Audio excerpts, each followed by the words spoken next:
Duterte. Kinidnap ng ating gobyerno. Ang sabi ni Saldico, si Bongbong Marcos mismo ang mastermind sa kaso ni Duterte sa pagtestigo ni Trillanes sa perang ibinibigay at kung siya ay kidnapin at ilipad sa The Hague, Netherlands. Marcos resign! Marcos resign! Marcos resign! Marcos resign! Bakit tayo nandito sa Supreme Court? Bakit tayo narito sa Korte Suprema? Alam niyo ba na ang ICC, ang ibig sabihin po niyan, pagka ang isang bansa magulo, walang kaayusan, ang mga korte ay hindi nagpa-function o walang independensa ang korte, doon lamang dadalhin sa ICC. Pero dito mo ba gumagana ang korte ng Pilipinas? Gumagana! Wala ba ho tayong korte? Meron! Kaya po ang Korte Suprema dapat magsalita. Dahil ang pagkakaresto ni Duterte ay sampal sa Korte Suprema. Sa Korte ng Bayan. Sampal sa batas ng Pilipinas. Lahat po ng mga kasama natin, isang maalap na hapon sa inyong lahat. Alam niyo mga kasama, narito tayo ngayon para gumatain mula ng isang taon nang kinidnap ang Pangulong Duterte. Bakit ko sinabing kinidnap? Ang kumidnap ang sarili nating gobyerno.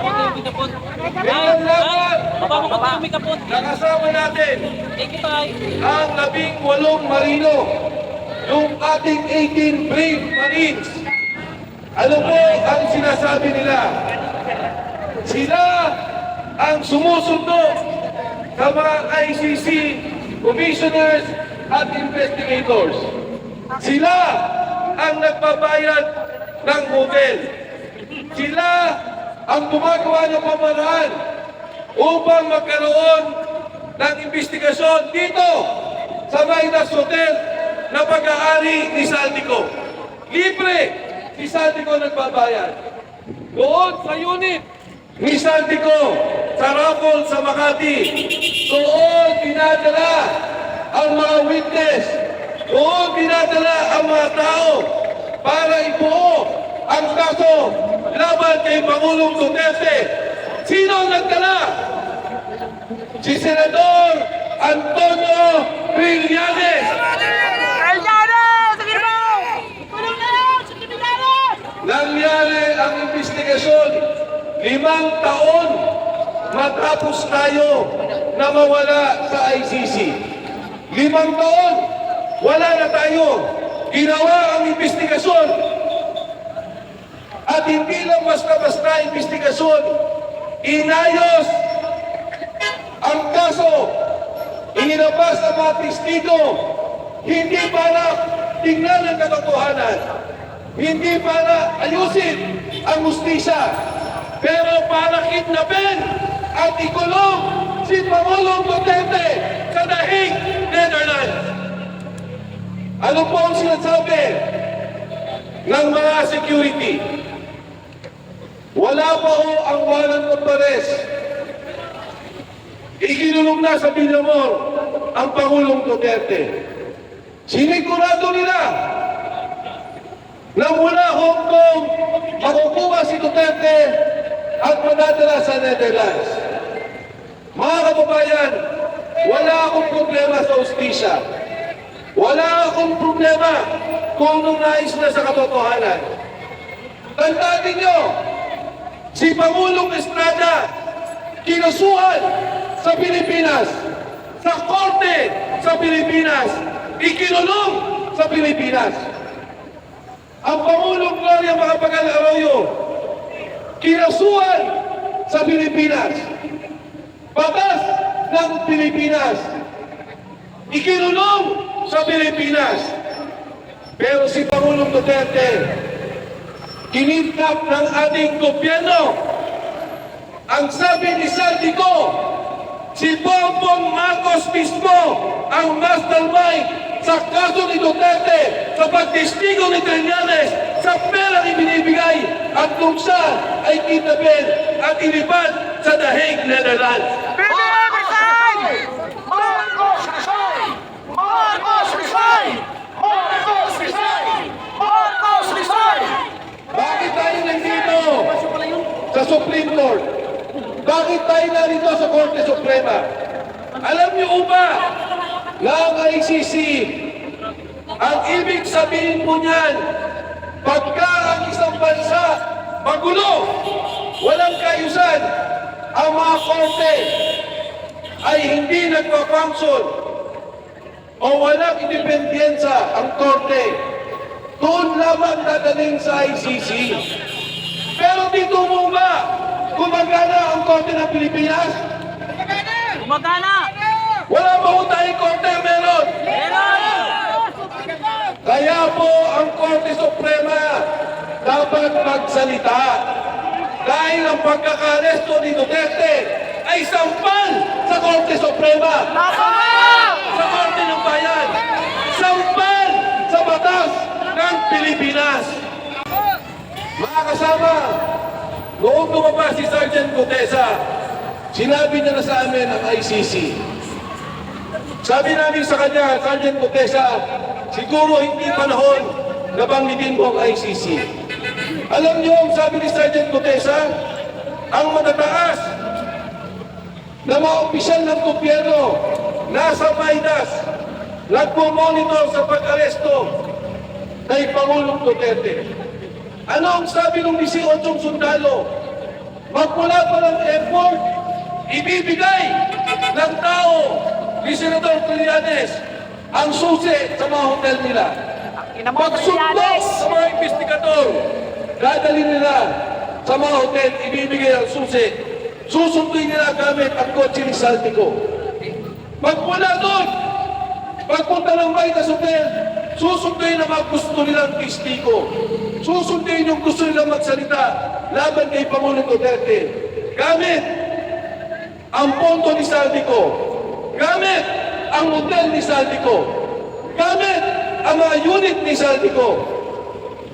Kaya ito po mga kasama ang nangyayari sa ating bansa sa ngayon. Sa takot siguro nila kay Pangulong Duterte, nag-usap-usap, mas mabuti ilabas niya ng bansa kaysa kasuhan sa Pilipinas. Pero hindi nila naintindihan sa ginawa nila, naging martir si Pangulong Rudy Duterte. Tama! Duterte! Duterte! Duterte! Duterte! Duterte! Tatlo lang po sa aking kaisipan ang namatay na matatanda ng sambayanan. Ang pagkamatay ni Jose Rizal dito sa Luneta. Ang pagkamatay ni Ninoy Aquino sa talbak ng NAIA na pinaslan ng mga sundalo, pinaslan sa ilalim ng administrasyon ni Ferdinand Marcos Sr. At ngayon, sa ating kasaysayan, pag namatay ang Pangulong Duterte sa The Hague, Netherlands, siya lang ang tanging Pangulo na kinidnap ng sarili niyang gobyerno. Takot sa kanya dahil sa politika, kinipit ang isang Pilipino, ang isang leader na minamahal ng sambayan ng Pilipinas. Yan po, walang iba, kundi ang Pangulong Rodrigo Duterte.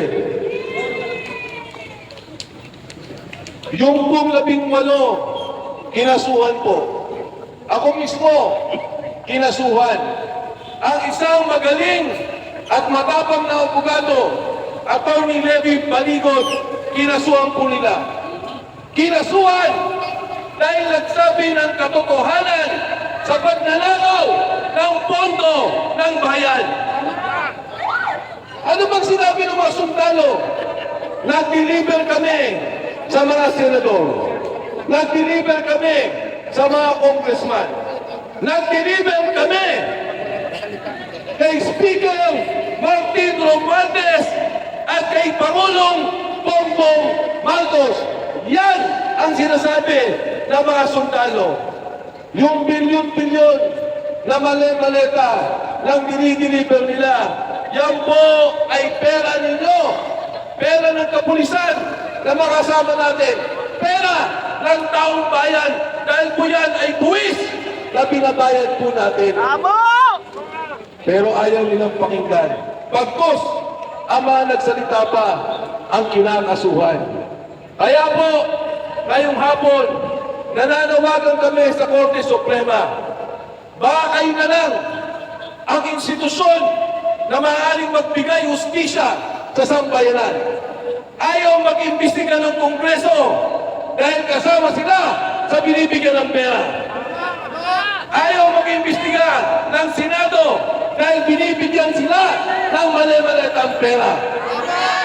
Ayaw mag-imbestiga ng ombudsman, ng NBI, ng tama ang iniimbestigahan ang nag-akusa dahil ang mga tao din yan ay sangkot sa mali-malitang pera. Tama!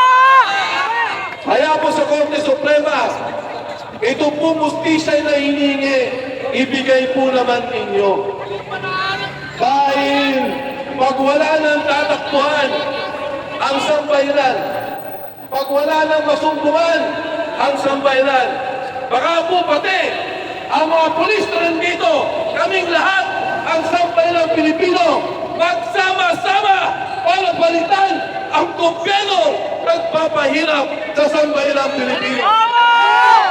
Mabuhay ang Pilipinas! Mabuhay ang Pangulong Duterte! Maraming salamat po. BBM resign! Yan, maraming salamat. Congressman Mike Dickinson sa malasakit at dapat prinsipyo panindigan para sa ating bayan. Mabuhay si Congressman Mike Dickinson. So ang susunod na magbibigay sa atin ng talumpate at isinintalo